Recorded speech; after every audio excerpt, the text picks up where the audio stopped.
यदि ह्यहं न वर्तेयं जातु कर्मण्यतन्द्रिता मम वर्त्मनुवर्तन्ते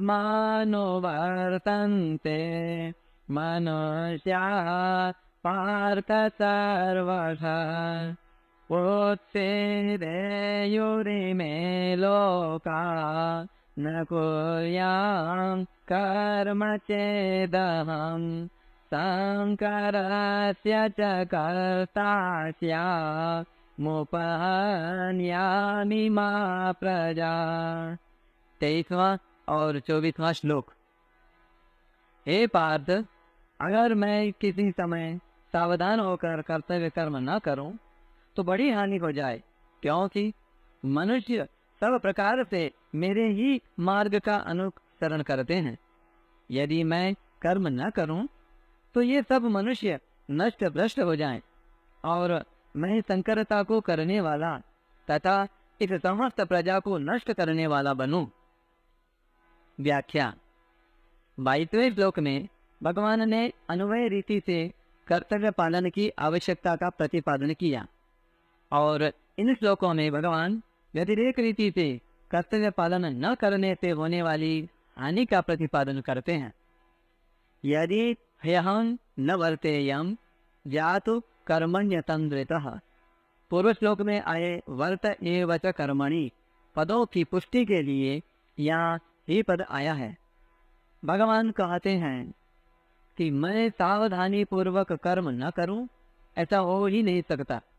परंतु यदि ऐसा मान लें कि मैं कर्म न करूं, इस अर्थ में भगवान ने यहाँ यदि जातु पदों का प्रयोग किया है। अतान देता है पद का तात्पर्य यह है कि कर्तव्य कर्म करने में आलस्य और प्रमाद नहीं करना चाहिए, अपितु उन्हें बहुत सावधानी और तत्परता से करना चाहिए। सावधानी पूर्वक कर्तव्य कर्म न करने से मनुष्य आलस्य और प्रमाद के वश में होकर अपना अमूल्य जीवन नष्ट कर देता है। कर्मों में शिथिलता यानी आलस्य प्रमाद न कर उन्हें सावधानी एवं तत्परता पूर्वक करने से ही कर्मों से संबंध विच्छेद होता है। जैसे वृक्ष की कड़ी टहनी जल्दी टूट जाती है, पर जो अधूरी टूटने के कारण लटक रही है, ऐसी शिथिल ढीली टहनी जल्दी नहीं टूटती। ऐसे ही सावधानी एवं तत्परता पूर्वक कर्म करने से कर्मों से संबंध विच्छेद हो जाता है, पर आलस्य प्रमाद पूर्वक शिथिलता पूर्वक कर्म करने से कर्मों से संबंध विच्छेद नहीं होता। इसीलिए भगवान ने 19वें श्लोक में समाचर पद का तथा इस श्लोक में अतान्द्रित पद का प्रयोग किया है। अगर किसी कर्म की बार बार याद आती है तो यही समझना चाहिए कि कर्म करने में कोई त्रुटि हुई है, यानी कामना, आसक्ति, अपूर्णता, आलस्य, प्रमाद, उपेक्षा आदि हुई है, जिसके कारण उस कर्म से संबंध विच्छेद नहीं हुआ है। कर्म से संबंध विच्छेद न होने के कारण ही किए गए कर्म की याद आती है। मम वर्तमानुवर्तन्ते मनुष्याः पार्थ सर्वशः। इन पदों से भगवान मानो यह कहते हैं कि मेरे मार्ग का अनुसरण करने वाले ही वास्तव में मनुष्य कहलाने योग्य हैं। जो मुझे आदर्श न मानकर आलस्य प्रमादवश कर्तव्य कर्म नहीं करते और अधिकार चाहते हैं, वे आकृति से मनुष्य होने पर भी वास्तव में मनुष्य कहलाने योग्य नहीं हैं। इसी अध्याय के 21वें श्लोक में भगवान ने कहा था कि श्रेष्ठ पुरुष के आचरण और प्रमाण के अनुसार सब मनुष्य उनका अनुसरण करते हैं। और इस श्लोक में भगवान कहते हैं कि मनुष्य सब प्रकार से मेरे मार्ग का अनुसरण करते हैं। इसका तात्पर्य यह है कि श्रेष्ठ पुरुष तो एक ही लोक में यानी मनुष्य लोक में आदर्श पुरुष हैं, पर मैं तीनों ही लोकों में आदर्श पुरुष हूँ।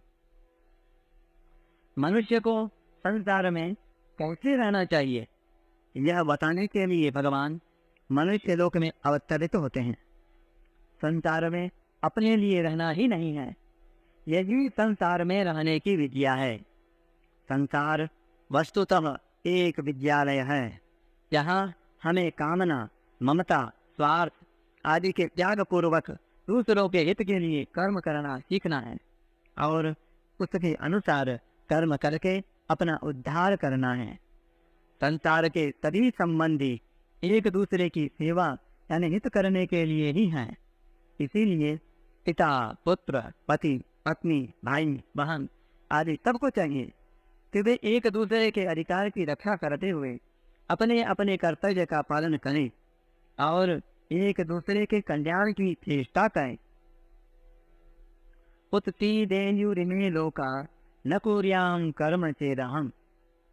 भगवान ने 23वें श्लोक में यदि ह्यहम् न वर्तेयं जातु कर्मण्यतन्वितः पदों से कर्मों में सावधानी न रखने से होने वाली हानि की बात कही और अब इस 24वें श्लोक में उपर्युक्त पदों से कर्म न करने से होने वाली हानि की बात कहते हैं। यद्यपि ऐसा हो ही नहीं सकता कि मैं कर्तव्य कर्म न करूं, तथापि यदि ऐसा मान लिया जाए, इस अर्थ में भगवान ने यहाँ चेत पद का प्रयोग किया है। इन पदों का तात्पर्य है कि मनुष्य की कर्म न करने में भी आसक्ति नहीं होनी चाहिए। माते संगोस्थ कर्मणि। इसीलिए भगवान अपना उदाहरण देते हुए कहते हैं कि मेरे लिए कुछ भी प्राप्तव्य न होने पर भी मैं कर्म करता हूँ। यदि मैं जिस वर्ण, आश्रम आदि में मैंने अवतार लिया है उसके अनुसार अपने कर्तव्य का पालन न करूं तो संपूर्ण मनुष्य नष्ट भ्रष्ट हो जाए, अर्थात उनका पतन हो जाए। कारण कि अपने कर्तव्य का त्याग करने से मनुष्यों में तामस भाव आ जाता है, जिससे उनकी अधोगति होती है। अधोगच्छन्ति तामसः। भगवान त्रिलोकी में आदर्श पुरुष हैं और संपूर्ण प्राणी उन्हीं के मार्ग का अनुसरण करते हैं।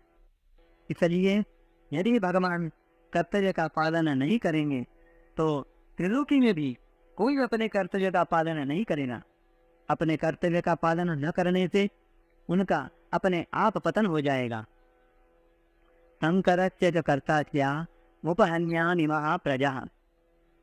यदि मैं कर्तव्य कर्म न करूं तो सब लोग नष्ट भ्रष्ट हो जाएंगे और उनके नष्ट होने का कारण मैं ही बनूंगा, जबकि ऐसा संभव नहीं है।